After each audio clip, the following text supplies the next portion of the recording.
Good early morning, everyone. I'm recording this from my bed, but you can't see my window as usual because it's too early for the sun to be up. I woke up and I feel good, and I feel this sense of everything is as it should be. And I wanted to hop on here and share that feeling, because what I've noticed, weird, I'm getting nervous saying this. That's interesting. Interesting other set of feelings I just washed through.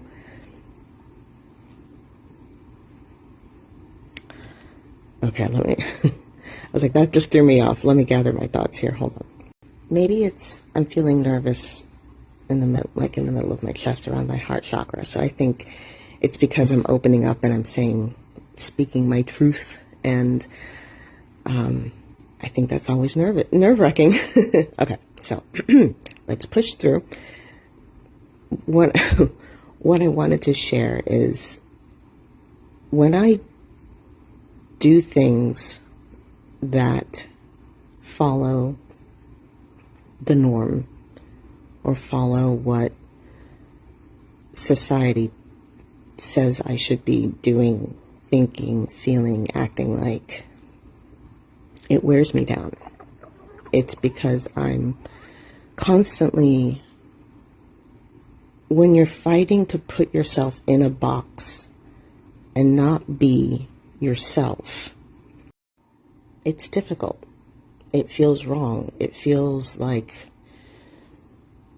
when you reach the end of the road and you don't have GPS or something, telling you where you're going, and you take a right and you're like, I don't think I'm going in the right direction, and then you turn around and it goes, and then you feel like, oh yeah, this is the way I should be going. That feeling, that relief,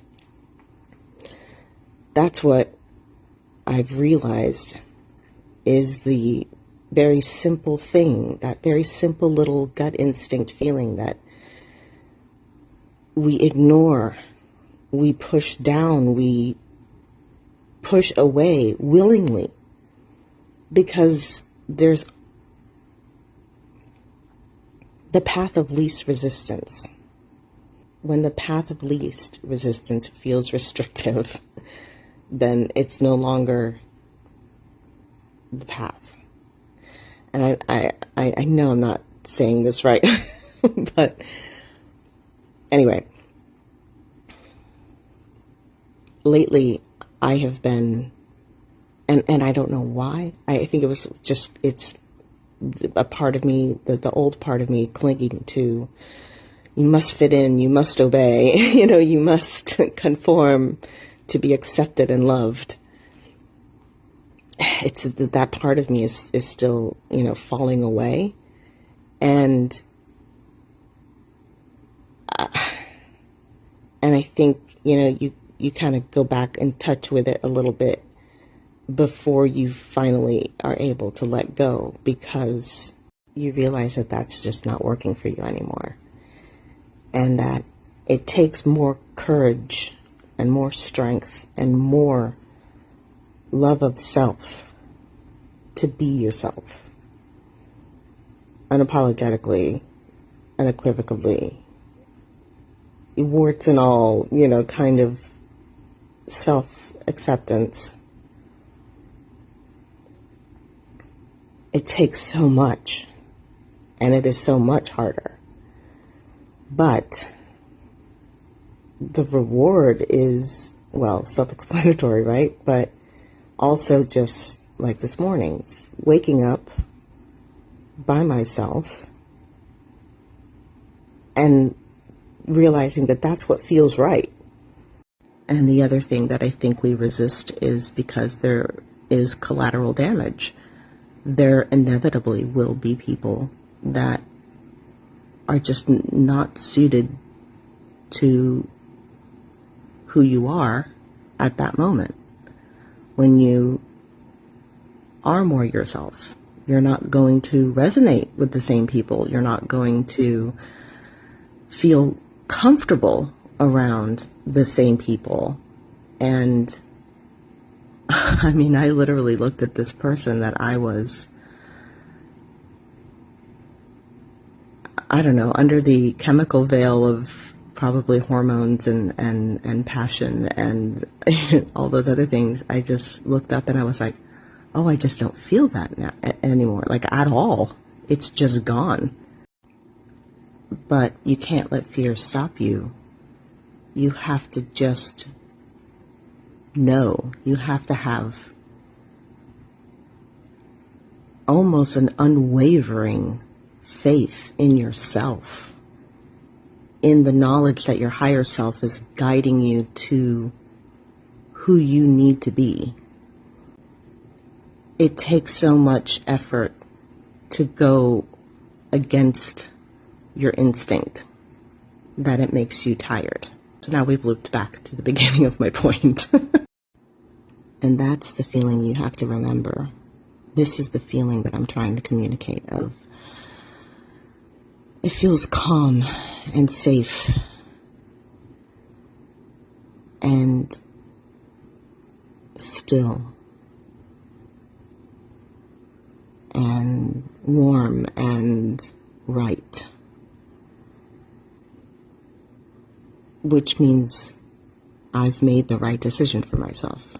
And every day we do it. We make decisions 1,000 times a day. And that is the wonderful thing about being a soul in a human life, is the recognition of how many chances we get to start over.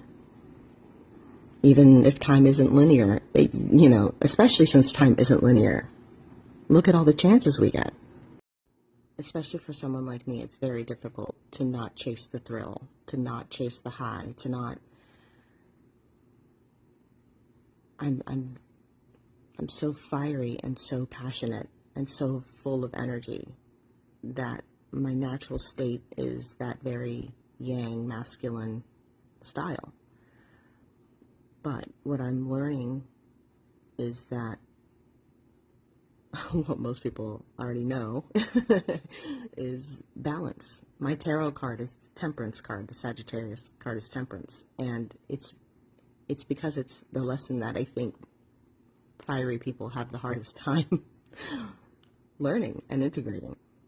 Temperance used to be a 4-letter word to me, but I'm learning to fall back into a different energy. And being in a state of flow and receptivity and yin, feminine energy, is a little uncomfortable at first, until it's not. It's that feeling of being in a river and fighting the current, or just flipping over and floating and just letting it take you where it needs to take you. And again, having faith and trust in yourself that you'll go in the direction you need to go. All right. I don't want to get too,